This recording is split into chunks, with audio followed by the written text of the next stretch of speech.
Министерство ГО и ЧС Краснодарского края предупреждает.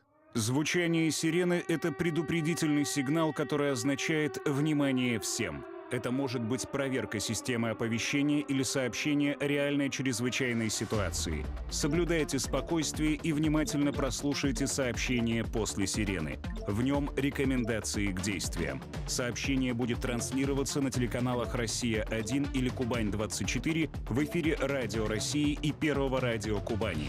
Действуйте согласно полученным указаниям. Не спешите выключить радио или телевизор. Информация будет повторена еще раз.